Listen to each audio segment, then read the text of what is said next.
आज के दौर में टेक्नोलॉजी सीखना मुश्किल नहीं है। अच्छा, ये सर्टिफिकेशंस मैटर करती हैं और डिग्री भी बता दें। आजकल पाकिस्तान में बड़ा मिसकंसेप्शन चल रही है या आपके मिथ चली है कि डिग्री मैटर नहीं करती, बिजनेस स्टार्ट करो। पाकिस्तानी मार्केट में डिग्री शायद मैटर इसलिए नहीं करती हों, वहाँ सर्टिफिकेशन मैटर करती हैं। सर्टिफिकेशन करते हुए ना हमें तकलीफ भी होती है ना, पैसे खर्च करने होते हैं। हाँ। उसका कोई फ्री हल भी है? अच्छा, एज अ स्टूडेंट अभी मैं यूनिवर्सिटी में और मैं अपना करियर स्टार्ट करना चाहता हूँ डाटा के अंदर, ठीक है, तो मैं जाके यूट्यूब से ट्यूटोरियल स्टार्ट कर दूँ, फिर मैं पहले ये चेक करूँगा कौन सा चैनल सबसे बेस्ट दे रहा है, वहाँ से स्टार्ट कर दूँ। एक्चुअली आप एआई कैसे यूज़ करो? अगर आप एआई की बात कर ही रहे थे तो एआई आप कैसे इसके अंदर इम्प्लीमेंट कर रहे हो? Saudi Arab is a expensive country.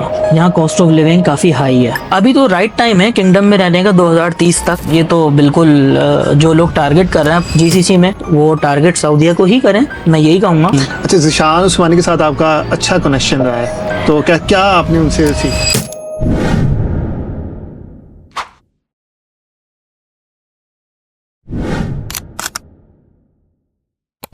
अस्सलाम वालेकुम मिर्ज़ा ने एक बार फिर आपकी खिदमत में हाजिर। So basically thank you so much coming to my podcast Javed, and it's a great pleasure to be here. सबसे मेन चीज़ ये है कि आज हमारी वीडियो का जो टॉपिक है ना वो ज़्यादातर डाटा से रिलेटेड है। Obviously he is a data consultant here in Saudi Arabia, is working into the international company obviously Alfanar, और इनकी माशाल्लाह काफ़ी ज़्यादा एक्सपर्टीज़ हैं डाटा के अंदर। और अपार्ट फ्रॉम डैट इन्होंने एक बुक भी लिखी है जो कि गुफ्तगू के ऊपर अवेलेबल है, जावेद अली खान के नाम से ये अपलोडेड है, और आप अगर जाके ये परचेज़ करना चाहो तो परचेज़ कर सकते हो। आज का हमारा टॉपिक ऑब्वियसली मैंने आप लोगों को बता दिया हुआ है, और स्टार्ट करते हैं फिर। Thank you so much Javed भाई coming to my podcast, and start करें। थोड़ा सा इंट्रोडक्शन दें, किस यूनिवर्सिटी से आपने ग्रेजुएशन की है, डाटा की फील्ड में क्यों आए हैं? Myself Jawad Ali Khan, Microsoft certified solution expert and data management analytics. मेरे पास तकरीबन 20+ सर्टिफिकेशन है from IBM, Microsoft, Oracle, SAP, और मैंने मास्टर्स किया हुआ है data engineering and information management में NED यूनिवर्सिटी से। बैचलर्स कंप्यूटर साइंस में किया है, और मेरा अल्हम्दुलिल्लाह अब तक 10 साल का एक्सपीरियंस है। बहुत डिफरेंट रोल्स में रहा, जिसमें मैंने .NET डेवलपमेंट पे काम किया, डेटा वेयर हाउसिंग पे काम किया, BI engineer as a BI engineer काम किया, और अब as a senior consultant data engineering and analytics काम कर रहा हूँ माशाल्लाह। और सबसे मेन चीज़ ये है कि इन्होंने कुछ ट्यूटोरियल्स, यानी कि अगर आप अपना करियर स्टार्ट करना चाहते हो, ऑब्वियसली ज़्यादातर ऑडियंस स्टूडेंट्स हैं, तो अगर आप लोग डाटा के अंदर अपना करियर स्टार्ट करना चाहते हो तो इमर्जिंग टेक्नोलॉजी के नाम से ज़िशान उस्मानी का एक चैनल है, वहाँ पे इन्होंने अपने पूरा वीडियोस ट्यूटोरियल्स अपलोड किए हुए हैं, जिसके अंदर इन्होंने अप्रोक्सीमेटली 3 प्रोजेक्ट्स कंप्लीट करवाए हुए हैं। तो अगर आप डाटा की फील्ड से रिलेटेड इंटरेस्टेड है तो जाके ट्यूटोरियल्स देख सकते हो, ठीक है। अच्छा जावेद भाई, किस यूनिवर्सिटी से हैं, कहाँ से हैं? कराची से? कहाँ से? कराची में हमारी रिहाइश है, और कराची में मैंने NED से मास्टर्स किया है। बैचलर्स मेरा प्रिंस्टन यूनिवर्सिटी से है, और एपटेक से मैंने एडवांस डिप्लोमा किया था 3 साल का। और जब ये सारी चीज़ें स्टार्ट की थी एपटेक का डिप्लोमा, तो तब से ही जॉब भी स्टार्ट कर दी थी, ठीक है। तो जो पढ़ रहे थे वो कर भी रहे थे साथ साथ, तो वो एक मुझे एक एज मिला अल्हम्दुलिल्लाह। बाकी पाकिस्तान में मैंने PwC में काम किया है 4-4.5 साल, रॉयल साइबर, फोलियो 3 में काफ़ी अच्छा काम किया है। उसके बाद फिर बैंक अल्फला में भी मैं था, और उसके बाद फिर मैं यहाँ सऊदी अरब आ गया। चलो, बेहतरीन हो गया। अच्छा, क्या आप डिफ्रेंशिएट कर सकते हैं as a data analyst, data engineer और डाटा साइंटिस्ट, और थोड़ा सा इनको एक्सप्लेन कर सकते हो क्या रोड मैप मैं इख्तियार करूँगा, और डायरेक्ट यानी कि मैं as a data analyst skip करके डाटा इंजीनियरिंग की तरफ जा सकता हूँ? ये कुछ सवाल। देखें, ये जो डेटा रोल्स है ना, इनकी सबसे अच्छी बात ये कि इनमें स्किल्स ओवरलैप हो रहा है, ठीक है। अगर आप पाइथन सीखते हैं, SQL सीखते हैं, और एक विजुअलाइजेशन टूल सीखते हैं, तो whether you are in data analysis space, और whether you are in data science, whether you are in data engineering और ML इंजीनियरिंग, यही स्किल्स आपके पास यूज़ होंगे, बस इनकी एप्लीकेशन थोड़ी डिफरेंट होगी। तो मैं जो स्टार्ट करते हैं डाटा एनालिस्ट जी, मैं आपको मिसाल बता देता हूँ। जैसे डाटा एनालिस्ट है, आपको मार्केट में इन होना है, तो आपको टॉप 3 स्किल्स चाहिए डाटा एनालिस्ट के लिए, डाटा एनालिसिस करने के लिए। एक्सेल, एक विजुअलाइजेशन टूल, और एक प्रोग्रामिंग लैंग्वेज। अच्छा, अब इनमें अगर आप मुझसे पूछना कौन सी लैंग्वेज और कौन सा टूल, तो मैं कहूँगा कि भाई आप प्रोग्रामिंग लैंग्वेज में पाइथन ले लें, और विजुअलाइजेशन टूल में पावर बीआई ले लें, ठीक है, क्योंकि क्वाइट हैंडी हैं, इजी टू लर्न हैं, इजी टू यूज़ हैं, और एक बहुत बड़ी उनकी सपोर्ट मार्केट के मॉनेटरी बेनिफिट के हिसाब से भी बहुत अच्छा है, और उनकी जो कहते हैं कि टेक्निकल कम्युनिटी भी बहुत है। इसी तरीके से अगर आप डेटा इंजीनियरिंग में आना चाहते हैं तो इन्हीं तीन स्किल्स के साथ तीन और जोड़ लें। ठीक है, एक सीक्वल, यानी मैं वो पहले रिपीट करता हूँ, एक्सेल, एक विजुअलाइजेशन टूल, एक प्रोग्रामिंग लैंग्वेज, एक सीक्वल यानी स्क्रिप्टिंग लैंग्वेज जो कि एसक्यूएल माई सीक्वल सीख लें, या सीक्वल सीख लें, या ओरेकल सीक्वल सीख लें, डायमेंशनल मॉडलिंग और ईटीएल। ठीक है, ये डाटा इंजीनियरिंग के लिए है। ठीक है, अच्छा, अब डेटा एनालिस्ट और डेटा साइंस में डिफरेंस ये है कि पहले आपका जो रोड मैप होगा ना, आप पहले अल्टीमेटली डेटा एनालिस्ट बनेंगे और उसके बाद उन्हीं एक्सपर्टीज़ को एनहेंस करके आप डेटा साइंस स्पेस में आएंगे। डेटा साइंस के अंदर ये होता है कि आपको हिडन पैटर्न्स निकाल के देना होता है। डेटा एनालिस्ट में डेटा एनालिटिक्स में आप ये बता रहे होते हैं कि क्या हो सकता है, क्या होगा, ये कैसे होता आ रहा है, आप करंट सिचुएशन को बताते हैं डेटा को एनालाइज करके। डेटा साइंस के अंदर आप हिडन पैटर्न्स निकाल के देते हैं कि पिछले 10 साल का ये पैटर्न रहा आपकी कंपनी का, ये नुकसानात रहे हैं। मिसाल के तौर पे एक एनालिसिस कह लें आप, प्रीटो एनालिसिस, ठीक है, आता तो ये डेटा एनालिसिस में ही है, लेकिन इसकी एडवांस एप्लीकेशन भी होती है। कौन से ऐसे, मिसाल के तौर पे कौन से ऐसे 20% मसले हैं जो कि 80% लॉस कर रहे हैं आपका, सही, या इसको दूसरी पर्सपेक्टिव से देखें, कौन से आपके 20% ऐसे कस्टमर्स हैं जो अकेले 80% रेवेन्यू जनरेट कर देता है। तो अब आपके पास अगर वो डाटा सेट है कि भाई ये 20% मेरे पास कस्टमर्स हैं जो कि 80% मेरा रेवेन्यू जनरेट कर रहे हैं, तो ये इनको तो मुझे लूज़ करना ही नहीं है। सही, अब रह जाते हैं रिमेनिंग 80%, उनको कैसे मैं क्रॉस सेलिंग करके या अप सेलिंग करके, ये एक अलग डाटा सेट है क्रॉस सेलिंग अप सेलिंग के लिए। ये कैसे निकलेगा कि लोग जब ये चीज़ ख़रीद रहे हैं इसके साथ ये भी ख़रीदते हैं, तो उन्हीं को आप क्रॉस सेल या अप सेल करेंगे, तो उनको 80% को आप कन्वर्ट करके लेकर आ रहे होंगे उस 20% में। तो काफ़ी, और ये मैं ये कहूँगा आज के दौर में टेक्नोलॉजी सीखना मुश्किल नहीं है। आपको बिज़नेस नॉलेज होनी चाहिए, डोमेन नॉलेज होनी चाहिए। अगर आप इंश्योरेंस में काम कर रहे हैं तो आपको, अगर आप बैंकिंग सेक्टर में काम कर रहे हैं तो आपको बैंकिंग सेक्टर की नॉलेज होनी चाहिए। आप किसी प्रोडक्शन या प्रिक्योरमेंट के उसमें हैं तो आपको सप्लाई चेन की नॉलेज होनी चाहिए, वो आपको एज देता है। सही, तो learning a new tool is never been an issue. अब तो रहा ही नहीं है एआई के बाद से, चैट जीपीटी वगैरह, डीप सीक के बाद से। हाँ, आपको जो एज मिलता है वो मिलता है इसके ऊपर कि आपकी बिजनेस नॉलेज कैसी है। सही, तो ये वो है। एक चीज़ मैं यहाँ ऐड करूँगा कि मैंने जो प्लेलिस्ट बनाई हुई हैं, वो प्लेलिस्ट और ये बुक, इस बुक के अंदर ये मेरा मोटिव क्या था इसको लिखने का, मेरा मोटिव ही यही था कि मेरे बहुत सारे जानने वाले, मेरे कुछ दोस्त, मेरे कुछ पुराने लोग हैं जानने वाले कनेक्शन में जो कि आईटी में ही हैं, और वो मैरिड हैं, अपनी फैमिली लेके चल रहे हैं, वो एक मैनेजरल पोजीशन पे बैठ गए हैं, चीज़ें लेके चल रहे हैं, लेकिन दुनिया के डायनामिक्स बहुत तेज़ी से चेंज हो रहा है अब। सही, हर दिन एक नया फ्रेमवर्क, हर दिन एक नया पैटर्न, हर दिन एक नया आर्किटेक्चर आ रहा है। तो उनको एक तो पहले ही वो थोड़ा सा वो हो गया, फिर दुनिया के डायनामिक्स भी, तो एक न शुद्ध दो शुद्ध ये चल रहा है। तो वो कैसे फौरन रेलिवेंट हो सकता है, यही अगर आप मेरी किताब में सिर्फ शुरू के 3 पेपर पढ़े हैं, तारुफ मुसन्निफ, जिससे मैंने ये लिखा है कि मैंने किताब लिखने की वजह क्या थी, उन लोगों को वापस साबित कदम करना है जो बिल्कुल अभी ही रेलिवेंट हुए हैं बस। सही, तो कोई भी बंदा जो आईटी में है, डॉटनेट डेवलपमेंट में है, पीएचपी का वेब डेवलपमेंट में है, और वो डेटा रोल्स में आना चाहता है, तो आपको इंशाल्लाह ताला बहुत ही आसान उसमें मैंने ए बी टेस्टिंग किस तरीके, ए बी टेस्टिंग, अच्छा अब ये ए बी टेस्टिंग की मैं बात हुई है तो मैं कर दूं, ये ए बी टेस्टिंग टेक्निकल कम है और फंक्शनल रोल ज़्यादा है, जो कि हमारे डिजिटल मार्केटर्स होते हैं ना, वो जब 2 पोस्ट लगाते हैं फेसबुक पे या कहीं पे, तो उनको ये देखना होता है किस पे मेरे पास ज़्यादा वो आ रहा है, रिस्पॉन्स आया।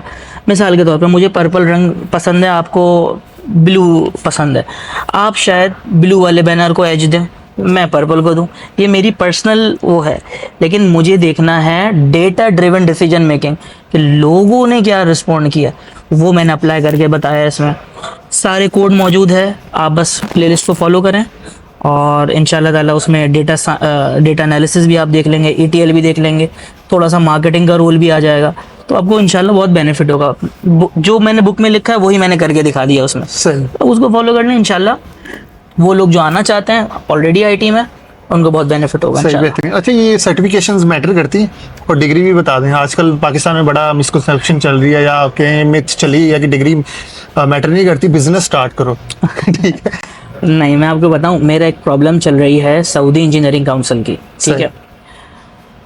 मुझे फैमिली स्टेटस मिला हुआ है कंपनी से ना, ये नहीं मिलता अगर मेरे पास डिग्री नहीं होती।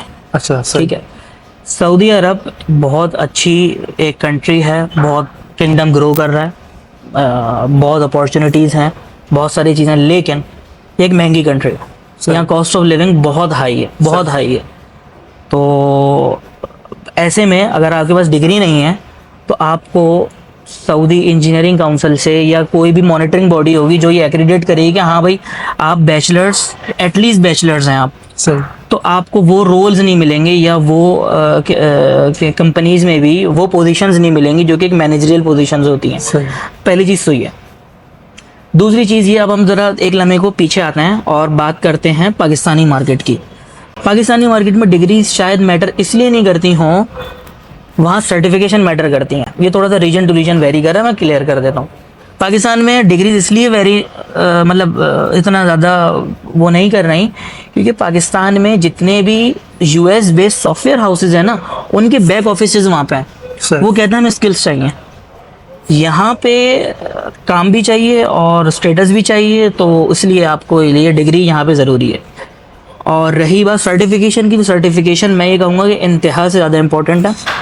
उसकी वजह ये है, सर्टिफिकेशंस ये बताती हैं कि मैं भी उतना ही काबिल हूँ जितना न्यूयॉर्क में, कैलिफोर्निया में, बर्लिन में बैठा हुआ एक इंजीनियर, एक दूसरा नेशनल काबिल है, क्योंकि उसको भी उसी इदारे ने सर्टिफाई किया है जिसने मुझको सर्टिफाई किया। उसके बाद भी वही सर्टिफिकेशन है जो मेरे पास है।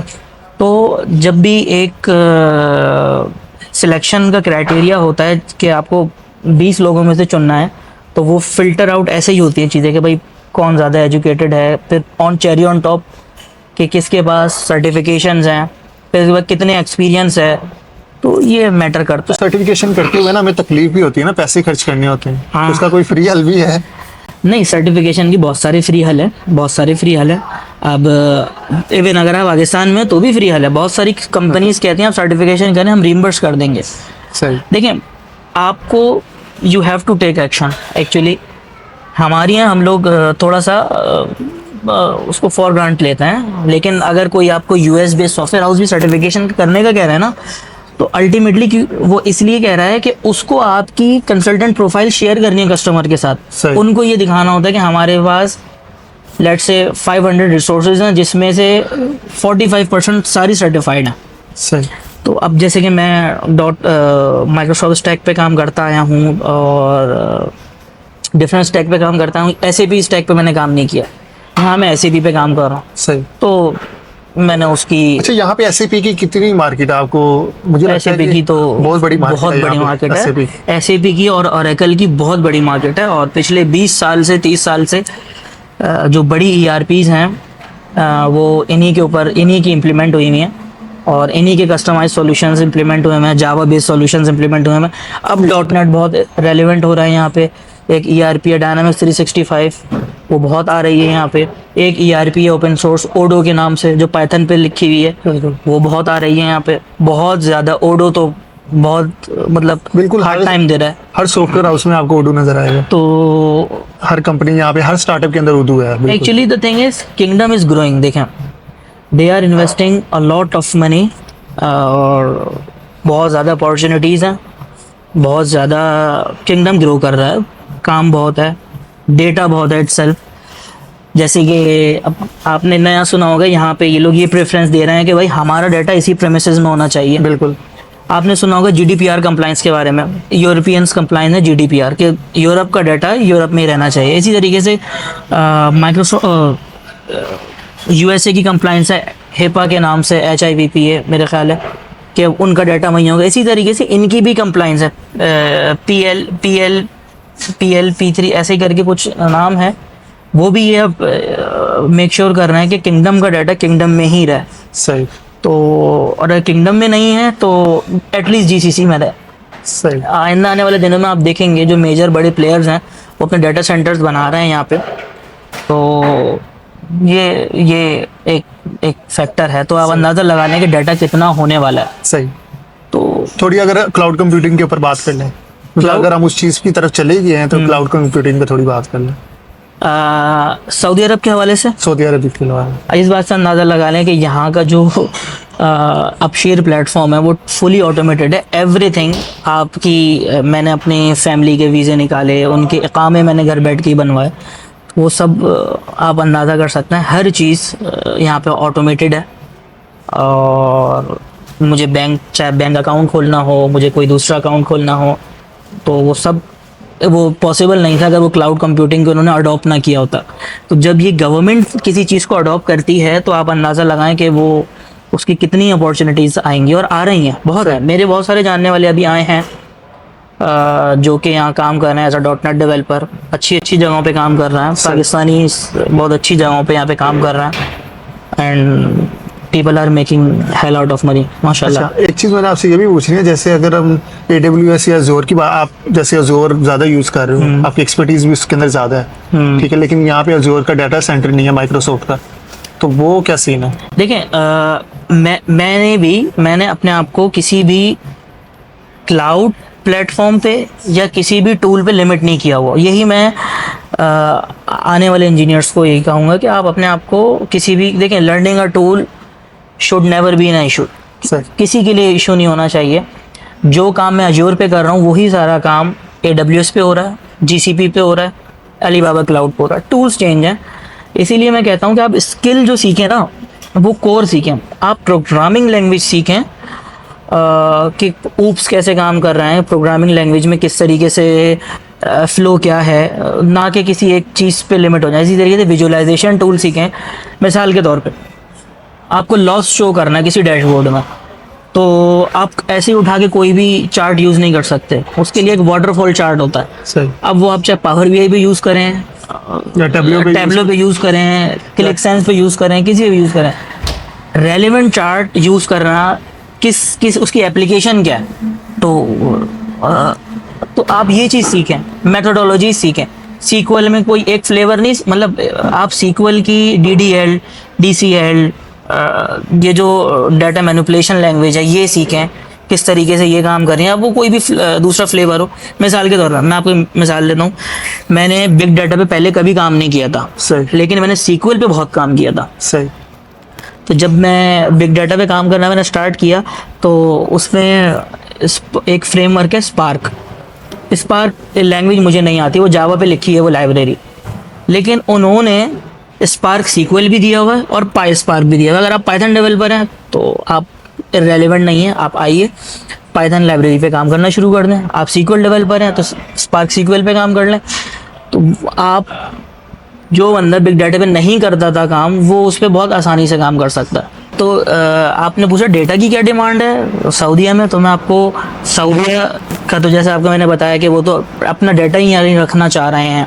मैं आपको ओवरऑल बताता हूँ, इस वक्त 2025 के फैक्ट्स एंड फिगर्स में एक अंदाजे के मुताबिक पूरी दुनिया 180 ज़ेटाबाइट्स ऑफ डाटा जनरेट और कंज्यूम कर रही है। ये ज़ेटाबाइट क्या भला है? एक ज़ेटाबाइट में 1 बिलियन टेराबाइट्स होता है।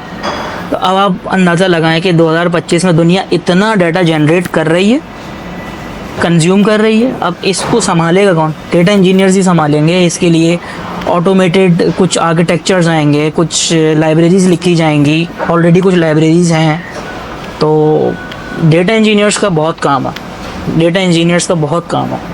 हम AI का टॉपिक सुन रहे हैं, बहुत हॉट है। तो AI का जो आर्किटेक्चर जिस पे चल रहा है वो पूरा डेटा का आर्किटेक्चर है। तो मतलब वो डेटा फ्यूल है उस AI का। जब तक मेरे पास डेटा उस फॉर्म में नहीं होगा कि AI उसको कंज्यूम करे, मैं AI की कंप्यूटेशनल की बात नहीं कर रहा, कंप्यूटेशनल रिसोर्स अलग है, उनका कैसे उन्होंने कंज्यूम करना वो अलग है, लेकिन क्या कंज्यूम करना है, वो रॉ मटेरियल कहाँ है, वो डाटा उसको कैसे रखना है कि एआई उसको कंज्यूम कर सके। मैं कुछ इंसाइट्स इम्प्लीमेंट कर रहा हूँ, उसके लिए मेरे पास कोई डेटा आर्किटेक्चर नहीं है कि मैं उसको नहीं कर सकता इस वक्त। तो वो मुझे डेटा आर्किटेक्चर बनाना है, उस डेटा को उस फॉर्म में लाना है, उसके बाद मैं वो काम कर सकता हूँ। सही, बेहतरीन। अच्छा, कुछ लोग होते हैं, कुछ बच्चे हैं जो ग्रेजुएशन के बाद ना इंटर्नशिप ढूंढ रहे होते हैं। तो जिशान उस्मानी का जो अपना एक प्रोडक्ट है स्किल स्कोर, उसके ऊपर उन्होंने एक मॉड्यूल ऐड किया है इंटर्नशिप वाला, ठीक है, जिसके ऊपर आप अपनी सीवी वगैरह अपलोड करके इंटर्नशिप फाइंड कर सकते हो। हम जिशान साहब जो हैं, अल्लाह ताला उनको सेहत तंदुरुस्ती दे, ज़िंदगी दे, वो काफ़ी अच्छा असासा है हमारे मुल्क का। लोगों ने उनकी कदर नहीं की, और मैं उनसे मिला हूँ, पर्सनली मिला हूँ उनसे। मेरी 10-12 कॉल्स भी हो चुकी हैं, और उनसे हमें बहुत कुछ सीखना चाहिए। मैंने भी बहुत कुछ सीखी हैं उनसे चीज़ें। अब तक डेटा के अंदर अगर मैंने कोई चीज़ सीखी है, जिन्होंने मुझे मोटिवेट किया है किताब लिखने पे, ये जो किताब है मोटिवेट किया वो प्लेलिस्ट बनाने पे, तो वो ज़ीशान साहब ही थे। और बात ये है कि उनके पास टाइम कम होता है, और अगर आप काबिल हैं और कोई वैल्यू ऐड कर सकते हैं, आप अपनी सीवी अपलोड करें। इंटर्नशिप में टूल सीख के जाएं, उनके पास करके जाएं। उनके पास लफाजी उनको पसंद नहीं है, तो आप करके जाएं, तो इंशाअल्लाह ताला आपको बेनिफिट होगा। वो मैंने देखा है, वो कम्युनिटी को किसी न किसी बहाने से देने, पे बैक करने में लगे ही रहता है। उनका मसला बस ये है कि उनके पास टाइम बहुत कम होता है। तो वो ये चाहते हैं, जितनी मेरी उनसे मुलाकात भी है, उनका ये होता है कि मैं बजाय 200 बंदों को इन पर्सन बताऊं, मैं एक वीडियो बना के दे दूं। तो ये है उनसे इस तरीके से बस मैंने उनके मेंटोर पे उनसे कॉल्स ली थी, 8-10 कॉल्स ली थी मैंने उनसे। मैं बिलीव करता हूँ कि कोई भी काम आपको करना, उसकी पेड कंसल्टेशन ले लें। मुझे कहीं इन्वेस्टमेंट करनी थी, मैंने उसकी पेड कंसल्टेशन ली। मुझे कोई स्टॉक्स लेने हैं, मैंने उसकी पेड कंसल्टेशन ली। तो ये है कि उससे फ़ायदा ये होता है कि वो शख्स जिसने अपनी ज़िंदगी के 10-15 साल लगाए होते हैं, उससे आप पेड कंसल्टेशन लेके उससे वो तहसीम हासिल कर लेते हैं। तहसीम को मैं इंग्लिश में क्या कहेंगे, एक्सपीरियंस ले लेते हैं कि आपको वो अपने स्टेप्स पे चला लेंगे, तो आपको नुकसान उसमें बहुत मिनिमाइज़ हो जाएगा, आपको कम हो जाएगा। सही सही। अच्छा, एज अ स्टूडेंट अभी मैं यूनिवर्सिटी में और मैं अपना करियर स्टार्ट करना चाहता हूँ डाटा के अंदर, ठीक है, तो मैं जाके यूट्यूब से ट्यूटोरियल स्टार्ट कर दूँ, फिर मैं पहले ये चेक करूँगा कौन सा चैनल सबसे बेस्ट दे रहा है, वहाँ से स्टार्ट कर दूँ, कैसे स्टार्ट करूँगा? देखिए, मसला ये है कि इंफॉर्मेशन इतनी ज़्यादा हो गई है कि बंदे कंफ्यूज भी होता है, और जब उनको लेना शुरू करते हैं तो बदहज़मी भी स्टार्ट हो जाती है। तो आप कोई भी एक प्लेलिस्ट लें, बस उस पे स्टिक रहें। और जब आप ये करें ना, तो आपने देखा होगा जो रेस में भागने वाले घोड़े होते हैं, उनकी आंखों पे एक ऐसा वो लगाया जाता है कि वो इधर और इधर ना देखें। जब आप कोई एक टास्क सीखें ना, मिसाल के तौर पे आप 3 वीक का एक वो बना लें कि मैंने एक विजुअलाइजेशन टूल या मैंने एक प्रोग्रामिंग लैंग्वेज सीखनी है, आप पाइथन लें। अब 3 वीक तक कुछ और नहीं, सही, सिर्फ पाइथन, और जो प्लेलिस्ट आपने स्टार्ट कर दी है बस वही। सही। तो और अगर आप आईटी से हैं, तो मैं ये कहूँगा कि आप जो मैंने प्लेलिस्ट बनाई, एक दफ़ा वो देख लें, किताब देख लें, इंशाल्लाह ताला आपको अच्छा होगा। मुझसे कनेक्ट हो जाए, मैं इंशाल्लाह ताला। अच्छा, अब टूल्स की बात कर रहे थे हम, जैसे ETL, आपने अब तक कौन कौन से टूल यूटिलाइज किए हैं ETL के लिए, पाइपलाइंस क्रिएट करने के लिए, या एज अ डाटा साइंटिस्ट कौन कौन से टूल यूज़ किए हैं, वो थोड़ा सा एक्सप्लेन। मार्केट में कौन से चल रहे हैं? मार्केट में ये डाइवर्जन ऐसे है कि मार्केट में जो ऑलरेडी स्टैक कंपनी फॉलो कर रही होगी ना, वो उसी को एज देगी। लेकिन मैं बताता हूँ मैंने कौन से किया और आपने क्या अप्रोच रखनी चाहिए। सऊदी अरेबिया मार्केट के मुताबिक आपने बताया। सऊदी अरेबिया मार्केट की बात कर रहा हूँ। कहीं पे अजोर चल रहा है, अगर उनके पास अजोर की प्रोडक्ट ज़्यादा हैं तो वो उसी पे जा रहा है। किसी के GCP है तो वो उसी पे ज़्यादा जा रहा है, और किसी के पास ऐसे भी स्टैक है तो वो उसी पे है। मैं बता रहा हूँ आपके पास आपकी अप्रोच क्या होनी चाहिए। पहले मैं बताता हूँ मैंने क्या यूज़ किया है, फिर मैं आपको बताता हूँ अप्रोच क्या होनी चाहिए। और ये एक रियल सिनेरियो है इस वक्त मेरे साथ, क्योंकि मैं जहाँ काम कर रहा हूँ वहाँ अजूर नहीं है। तो वहाँ मैं क्या कर रहा हूँ, मैंने डेटाब्रिक्स की पाइपलाइन पे काम किया हुआ है, मैंने अजूर साइनैप्स एनालिटिक्स पे काम किया हुआ है, मैंने अजूर डाटा फैक्ट्री पे काम किया हुआ है, और मैंने GCP पे थोड़ा सा काम किया, बहुत ज़्यादा नहीं। उसके अलावा मैंने कस्टम एक पाइपलाइन बनाई थी, एक जब मैं फोलियो 3 में काम कर रहा था। वो एक बहुत टफ और बहुत बिग प्रोजेक्ट था मेरे लिए। उसके अंदर पाकिस्तान, नेपाल, बांग्लादेश, भूटान और श्रीलंका, इन 5 कंट्रीज़ के फाइनेंशियल्स, मतलब एक क्लाइंट था अलीबाबा की ही सब्सिडरी थी एक क्लाइंट, उसका डेटा था, उनके ऑर्डर्स का डेटा था। सही। वो बहुत होता था। उनके लिए कस्टमाइज पाइपलाइन अब मैंने डिज़ाइन की, जो कि डॉट नेट पे लिखी थी। बैक एंड उसका डॉट नेट पे था।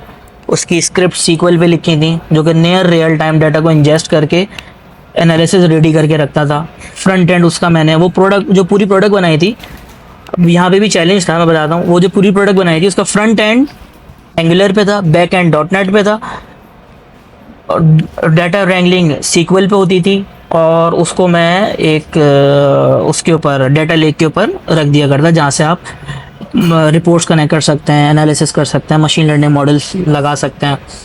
तो वो फाइनेंशियल बहुत काफ़ी गहरे फाइनेंशियल्स थे, काफ़ी डीप फाइनेंशियल्स थे, और वो CFO उसके लिए डिज़ाइन किए थे। वो क्यों डिज़ाइन किए मैंने? क्योंकि पाकिस्तान में या जब भी हम वहाँ काम कर रहे होते हैं, तो हमारे पास कभी कभार बजट कंस्ट्रेंट्स होता है। वहाँ आप डेटा सर्विसेज फ़ौरन यूज़ नहीं कर सकते।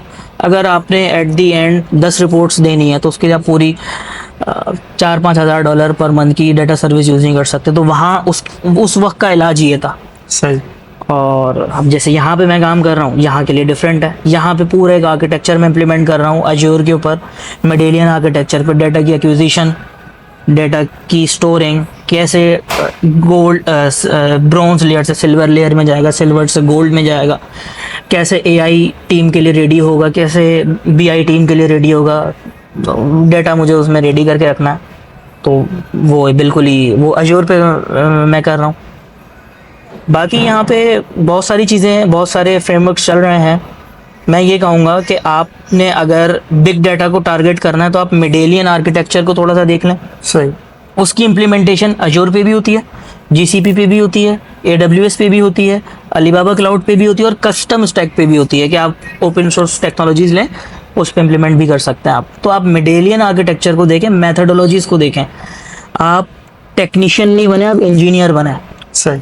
तो इसी तरीके से AI की भी आप मेथड्स को देखें। अब जैसे मैंने एक मॉडल इम्प्लीमेंट किया, प्रॉफिट नाम है उसका, मेटा से, फेसबुक की ने वो मॉडल लॉन्च किया, AI मॉडल प्रिडिक्शन का। प्रिडिक्शन के बहुत सारे मॉडल्स हैं, लेकिन वो वन ऑफ द बेस्ट है, जिसके अंदर मैं ये भी बता सकता हूँ कि भाई मेरी प्रिडिक्शन आप मुझे करके दें, ये इस वैल्यू से ज़्यादा कभी हो नहीं सकती। सही। अच्छा, ये मुझे कैसे पता लगेगा? अगेन वही बात आ जाती है डोमेन नॉलेज से। अगर मुझे डोमेन नॉलेज है, तो मैं उसको बता सकता हूँ कि ये इससे ज़्यादा हाईएस्ट वैल्यू 2 बिलियन से ज़्यादा नहीं जाएगी, और लोवेस्ट 20 मिलियन से नीचे नहीं रहेगी। तो आप एप्लीकेशंस, आप उनकी एप्लीकेशंस कैसे वो अप्लाई हो रही हैं, वो देखें, ना कि आप अपने आपको टूल स्पेसिफिक करें। अच्छा, एक्चुअली आप AI कैसे यूज़ करो? अगर आप AI की बात कर ही रहे थे, तो AI आप कैसे इसके अंदर इम्प्लीमेंट कर रहे हो? मैं कैसे कर रहा हूँ?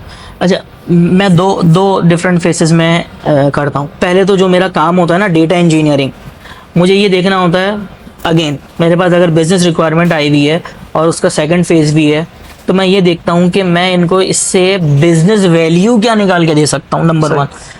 अब मुझे अगर AI बता दे कि मैं ये बिजनेस वैल्यू निकाल के दे सकता हूँ, वेयर एस उनकी रिक्वायरमेंट सिर्फ 10% थी, तो अब जो मेरी इम्प्लीमेंटेशन होती है ना, मिसाल के तौर पे अगर मेरे पास फॉर सेकंड आर्गूमेंट एक मिसाल ले लेते हैं कि मुझे अगर एक रिपोर्ट देनी है, सिर्फ एक रिपोर्ट है, वन टाइम है, या तो महीने में एक दफ़ा भी है, तो मुझे उसको फैक्ट्स और डायमेंशन में तोड़ने की ज़रूरत नहीं है। उसकी पूरी स्टार स्कीमा या स्नोफ्लेक स्कीमा इम्प्लीमेंट करने की ज़रूरत नहीं है। हाँ, लेकिन अगर मेरे पास एक सेट ऑफ रिपोर्टिंग आ रही है, सेट ऑफ डाटा आ रहा है, सप्लाई चेन का डाटा आ रहा है, इधर मुझे उसको फैक्ट्स और डायमेंशन में प्रॉपर उसकी मॉडलिंग करके रखना चाहिए, ताकि मैं डेटा जब मैं एनालिसिस करूं और जब मेरे पास डेटा ज़्यादा हो जाए, तो वो बॉटल नेक ना बने। सही।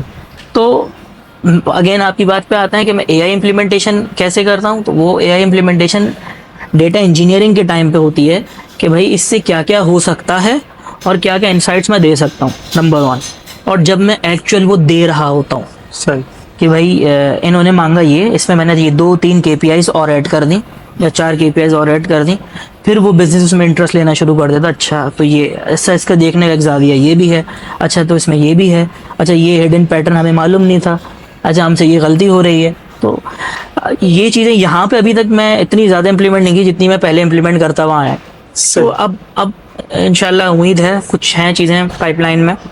तो अच्छा, कुछ लोगों के ना मुझे कमेंट्स आते हैं, जैसे कुछ डाटा की फील्ड में 1-2 साल का एक्सपीरियंस हो गया है और वो ये सोचते हैं ओपन वीज़ा जो यहाँ पे मिलता है, जो कंपनी वीज़ा मिलता है, ज़ात वीज़ा जिसको कहते हैं सिंपल वर्ड्स में, कि हम यहाँ पे आए फिर जॉब फाइंड करना शुरू करें। इसके बारे में थोड़ा एक्सप्लेन कर दे, किस तरह की मार्केट है और ये है कि यहाँ पे आने के बाद वो ज़्यादा खज्जल खुआर ना हो, ठीक है? मैं आपको बता देता हूँ। देखें, ये मेरी पर्सनल प्रेफरेंस है और जो मैं पर्सनली लोगों को कहता हूँ। मेरे 1-2 कनेक्शन है जो मुझसे कह भी रहते हैं आने का, या तो उनको भी मैंने ये मशवरा दिया। Saudi Arab is a expensive country. यहाँ कॉस्ट ऑफ लिविंग काफ़ी हाई है। कॉस्ट ऑफ लिविंग अच्छी खासी हाई है। तो अगर आप आ रहे हैं जहाँ पे आपका एक्सपेंस मीटर ऑन है और इनकम मीटर है नहीं, तो आप बहुत बुरे फंस सकते हैं। You may and up broken. लेकिन ये प्रेफरेबल अप्रोच नहीं है।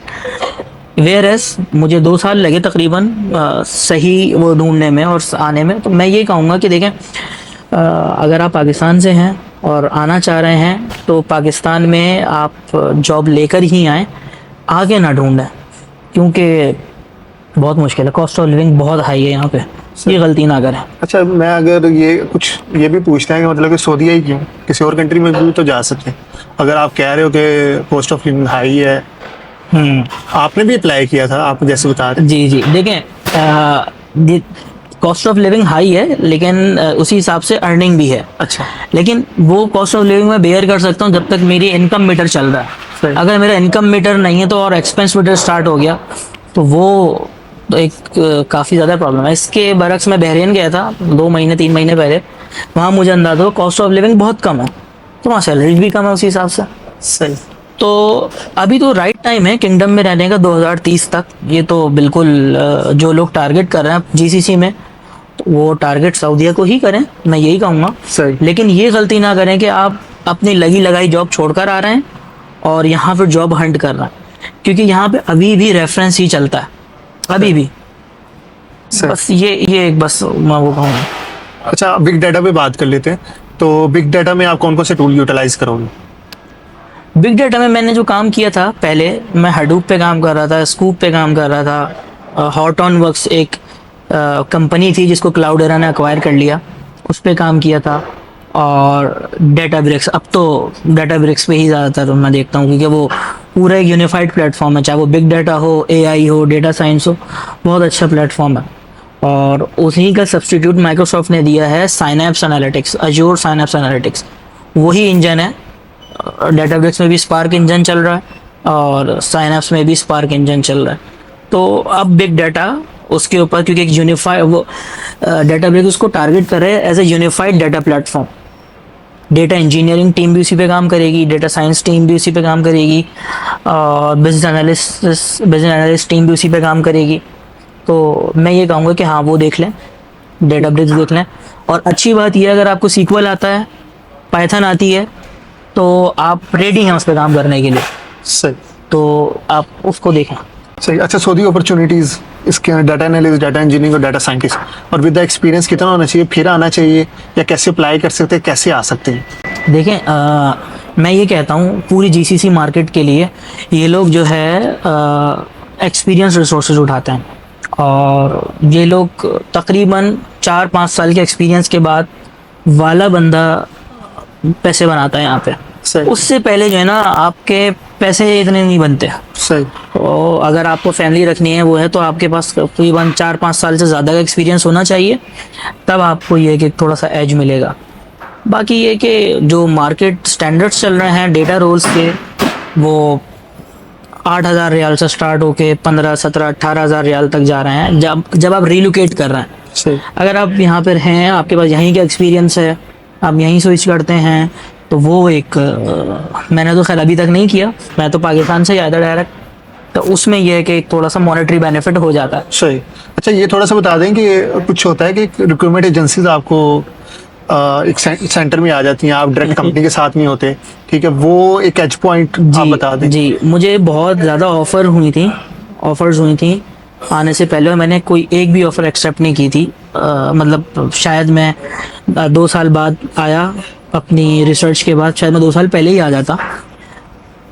वो मैंने इसीलिए ऑप्ट नहीं किया कि मिसाल के तौर पे अब मुझे पाकिस्तान जाना है, तो उसके लिए मुझे एग्ज़िट री एंट्री वीज़ा अपनी कंपनी से लगवाना, तो उधर मुझे 2 परमिशंस चाहिए, जिधर मैं काम कर रहा हूँ वो, और जो मेरी कॉन्ट्रैक्टिंग कंपनी है, जो मेरा एम्प्लॉयर है वो दोनों अप्रूव करेंगे तो मैं जा सकता हूँ। किसी इमरजेंसी में है या कुछ है, हो जाता है अप्रूव, लेकिन उसमें ये है कि आपको फैमिली स्टेटस नहीं मिलता। उसमें ये है कि क्योंकि कॉन्ट्रैक्टिंग कंपनीज जो होती हैं, बीच में मिडिल मैन वो काफ़ी ज़्यादा कट ले लेते हैं। अगेन आप वैसे आते हैं तो शायद आप 10,000 पे आएँ, लेकिन अगर आप कॉन्ट्रैक्टिंग कंपनी पर आ रहे हैं तो 8,000 पे आएंगे, 7,000 पे आएंगे। मेरा ही एक जानने वाला, उसने बड़ी ये गलती की, वो लगी लगाई जॉब छोड़कर आया। वो मदीने के करीब एक रीजन है, मैं नाम नहीं लूँगा, और वो अच्छे पैसे कमाना था, और वो यहाँ आया है और फैमिली उसने रखी हुई है, और 6,000 रियाल 7,000 रियाल मेरे ख्याल है वो ले रहा है। वो काफ़ी वो है। सही। अच्छा, मास्टर डिग्री आपको कितना एज देती है यहाँ? मास्टर्स डिग्री मुझे बहुत एज देती है। जब भी बातचीत होती है या कोई भी प्रोजेक्ट पे काम करना होता है, तो इनकी प्रेफरेंस होती है कि काबिल से काबिल बंदा हो। ये खाली इन्हीं की नहीं, सभी जगहों ये होता है कि अगर आपने मास्टर्स किया हुआ है तो उसका देखें फ़ायदा तो होता है, अच्छी जगह से किया हुआ है तो उसका फ़ायदा होता है। यहाँ पे भी या कहीं पे भी मास्टर्स आपको ये बेनिफिट दे देता है, या डिग्रीज आपको ये बेनिफिट दे देती हैं कि वो आपको इंटरव्यू कॉल्स तक ले आती हैं, वो आपको इंटरव्यू टेबल तक ले आती हैं, उसके बाद आपका काम होता है।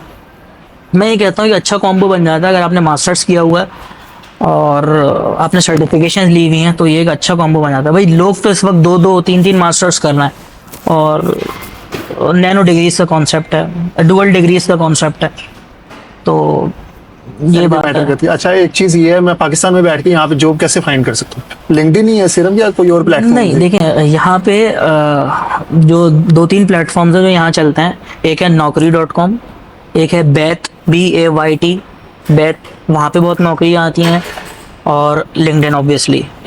ये 3 प्लेटफॉर्म ऐसे हैं जिन पे नौकरी काफ़ी ज़्यादा मतलब जॉब लिस्ट होती है, तो आप इनको टारगेट करें कि इंशाल्लाह ताला ये कि अच्छा है इन पे। सही, बेहतरीन। आपके पर्सनल गोल क्या है? अच्छा, मेरे जो पर्सनल गोल्स हैं, मैं अभी 2-3 चीज़ें कर रहा हूँ। मेरा इरादा है इंशाल्लाह ताला PhD में एडमिशन का। ठीक है, कहाँ से? स्पेन की है, यूनिवर्सिटी स्पेन है कुछ, तो मैं सोच रहा हूँ, या साइप्रस में है यूनिवर्सिटी ऑफ निकोशिया। अच्छा, ये आप इंशाल्लाह। यूरोप का क्यों प्लान कर रहे हैं, मतलब कि यूएस का क्यों नहीं? मैंने कोई मतलब वो नहीं किया हुआ यूएस के लिए। ये है कि काफ़ी टाइम लगता है, मास्टर्स में 8-10 साल लग जाता है PhD में। तो मेरे कुछ पर्सनल प्लान्स हैं जिसकी वजह से मैं वो टारगेट कर रहा हूँ कि मैं जॉब के साथ रहते हुए कर सकूँ। तो एक मेरे कुछ प्रोफेशनल प्लान्स हैं, कुछ पर्सनल प्लान हैं। मैं अरबिक सीख रहा हूँ, उसके बाद मुझे फ़ारसी सीखनी है काफ़ी ज़्यादा। उर्दू मेरी काफ़ी अच्छी है, इस तरीके से अच्छी है कि हमारे वाले साहब न्यूज़पेपर में आर्ट एडिटर थे, तो वो रोज़ अखबार लेकर आते थे, तो वो उर्दू और अंग्रेज़ी अखबार दोनों मैं रोज़ पढ़ता था। तो अब जब मैं यहाँ अरबी सीख रहा हूँ तो मुझे अंदाज़ा हो रहा है कि तो काफ़ी ज़्यादा ओवरलैप हैं, काफ़ी ज़्यादा चीज़ें वो हैं।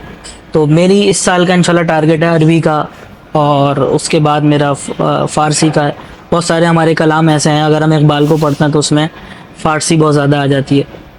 तो मेरे पर्सनल टारगेट ये हैं। उसके अलावा मैं एक इल्म दीन का एक होता है आलिम दीन, वो तो 8 साल 10 साल का होता है, एक होता है इल्म दीन 1 साल का, मैं उसमें इनरोल हो गया हूँ। तो ये चीज़ें मैं थोड़ा सा मेरे पर्सनल और प्रोफेशनल ये हैं इंशाल्लाह ताला। Thank you so much. I think मैंने सारे क्वेश्चन कवर कर दिए। अगर किसका कोई सवाल होगा वो कमेंट में पूछ सकते हैं, और डायरेक्ट ऑब्वियसली जाके आप इनकी प्लेलिस्ट देख सकते हैं। ये बुक अगर आप ऑर्डर करना चाहो तो गुफ्तगू से कर सकते हो, जाके रीड कर सकते हो। मैं भी खुद भी पढ़ के देखूंगा, फिर मैं आपको कहानी सच में बताऊंगा ये क्या सीन है। Thank you so much. It's a great pleasure to meet you. Thank you sir. Thank you so much.